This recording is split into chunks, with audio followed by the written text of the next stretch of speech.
prendre contact avec le labo afin qu'une équipe vienne sur place pour faire leur constatation, s'il te plaît.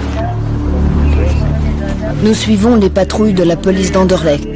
Ce soir, première opération de la brigade d'intervention, un cambriolage. Ils sont rentrés à l'intérieur, l'alarme s'est mise à sonner. Ils sont allés prendre les GSM. Donc il y avait celui de mon fils, le mien et celui de mon mari. Ils ont volé toutes les clés des voitures. Ils ont démarré avec la mienne. Et dans le quartier, il y a eu d'autres Oui, les voisins à côté, les voisins de l'autre côté, une maison plus loin. Enfin, aussi, ils sont rentrés, ils ont tout vidé là. Moi, je veux plus rester à Anderlecht. Pourquoi? Je suis née à Anderlecht. Pourquoi? Parce que c'est l'insécurité totale.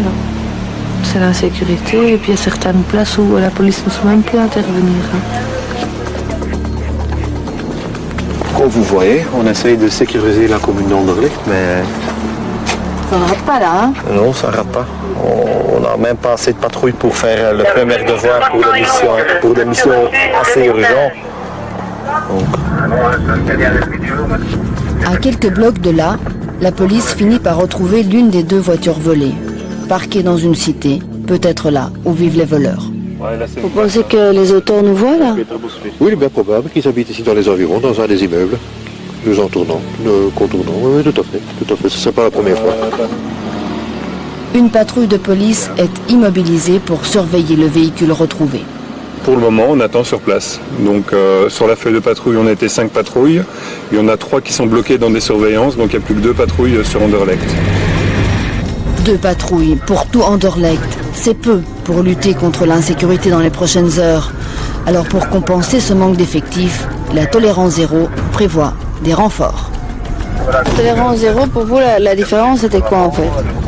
Renfort sur le terrain, présence policière, du bleu en rue. Voilà.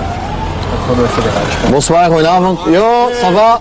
Les voici justement les renforts de la police fédérale. Alors, vous avez mon Nederlands? Chaque soir, en fonction de leur disponibilité, des policiers fédéraux viennent prêter main forte à leurs collègues d'Anderlecht. Et là, ben al geweest. Ça va? Allez. Salut, een goede patrouille. Hein? Ce soir, il y a des risques d'émeutes et d'embuscades.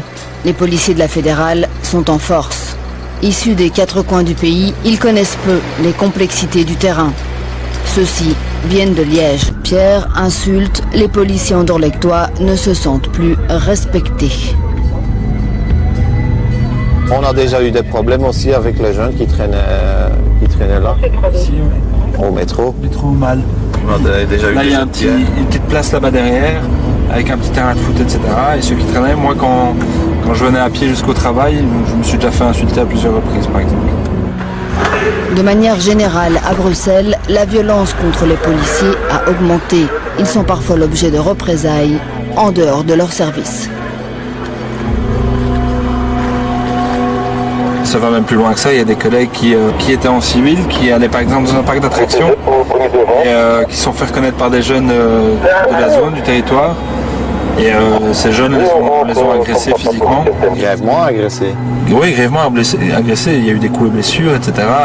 Et même, nous on a encore des règles à respecter. Hein. Eux non. Hein.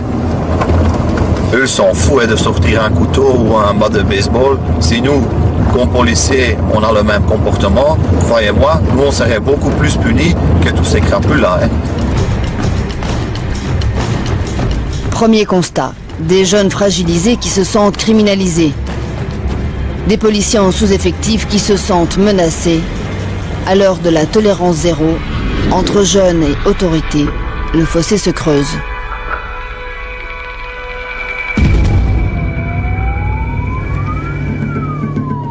Qu'en est-il de l'impunité? Renfort de police et vigilance judiciaire accrue, ces mesures sont-elles vraiment efficaces sur le terrain? La tolérance zéro est-elle utile pour ceux qui habitent et travaillent à Anderlecht? Troisième constat, la tolérance zéro semble efficace à court terme. D'après les chiffres du ministère de l'Intérieur, pour les 4 premiers mois de l'année, la criminalité à Kuregem a baissé de 31%. Mais à long terme, la tolérance zéro est-elle efficace? Il y a tout en fait, tout. Trafic d'armes, trafic de drogue, trafic de véhicules volés, qu'est-ce que vous voulez encore? on fait tous les facettes, tous les composants de la criminalité qu'on a en Belgique. Mais ici, c'est vraiment condensé sur un certain point qui est malheureusement sur notre zone. Normalisation à Kuregem. Fin mai, autour de la place Lemens, le parquet a mené une opération choc, la plus grande jamais effectuée à Bruxelles. 550 policiers, 102 perquisitions pour finalement arrêter 7 personnes. La fin des zones de non-droit, c'était l'objectif de cette opération. La tolérance zéro semble efficace à court terme, mais son utilité reste à démontrer sur le long terme. Ces résultats ponctuels ne compenseront pas éternellement les déficits au sein de la police et de la justice. Sans parler des enjeux sociaux. Anderlecht n'est qu'un laboratoire.